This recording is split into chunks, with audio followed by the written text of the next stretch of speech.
आपके बाजार चांदपट्टी में रोशनी इलेक्ट्रॉनिक पुल के बगल में शिव मंदिर के सामने दशहरा, दीपावली व छठ पूजा पर fridge, cooler, washing machine, RO, LED TV, dish TV, आटा चक्की, मिक्सर, इंडक्शन चूल्हा आदि इलेक्ट्रॉनिक सामानों पर बम्पर छूट।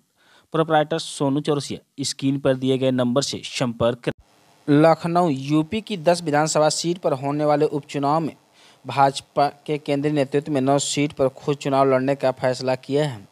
साथ ही इन सीटों के लिए 9 प्रत्याशी के नाम फाइनल कर लिए गए हैं।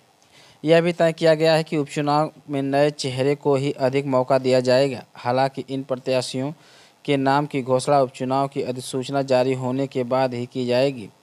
दिल्ली में रविवार को हुई बैठक में, जिसमें मीरापुर सीट से रालोद को देने की सहमति बनी है। यह 2022 में रालोद यहां से जीती थी, जबकि 9 सीट पर भाजपा अपने सिंबल पर चुनाव लड़ाएगी। भाजपा के राष्ट्रीय अध्यक्ष जेपी नड्डा के आवास पर करीब 1 घंटे तक चली बैठक में केंद्रीय गृह मंत्री अमित शाह, मुख्यमंत्री योगी आदित्यनाथ, दोनों उप मुख्यमंत्री केशव प्रसाद मौर्य व ब्रजेश पाठक, भाजपा के प्रदेश अध्यक्ष भूपेंद्र चौधरी और महामंत्री संगठन धर्मपाल की मौजूदगी रहे। बैठक में तय किया गया कि सभी सीटों की जाति समीकरण को देखते हुए नए चेहरे को उतारा जाए। यह भी तय किया गया कि उपचुनाव की अधिसूचना जारी होने के बाद ही उम्मीदवार की सूची जारी की जाएगी। संभावना है कि 20 अक्टूबर तक इससे पहले ही उपचुनाव की अधिसूचना जारी हो सकती है, इसलिए अपनी तैयारियों को और तेज किया गया है। सूत्रों का कहना है कि बैठक में प्रदेश भाजपा की ओर से भेजे गए प्रत्याशियों के पैनल पर भी चर्चा हुई।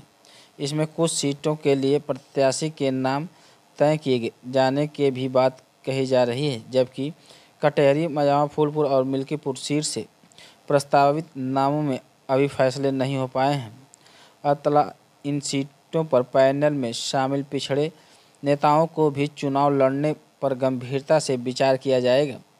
बैठक में एक सीट पर जाति समीकरण और मौजूद मुद्दों पर भी चर्चा हुई। प्रदेश के नेताओं ने केंद्रीय नेतृत्व को अब तक की तैयारियां की जानकारी दी है।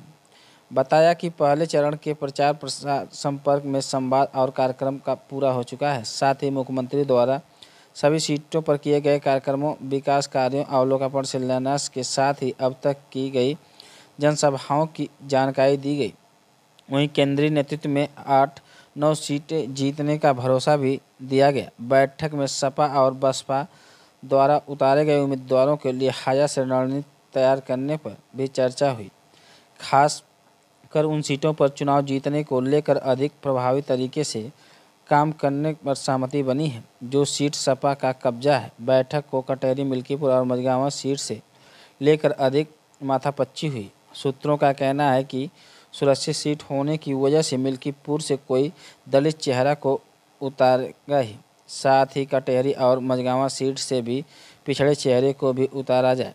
दरअसल मिल्कीपुर और कटहरी सीट जीतना भाजपा के लिए सबसे अधिक प्रतिष्ठा का सवाल है और मुख्यमंत्री खुद इन दोनों सीटों की जिम्मेदार अपने कंधे पर ले रखी है। इसलिए भाजपा इन दोनों सीटों पर कोई खतरा मोल नहीं लेना चाहती है।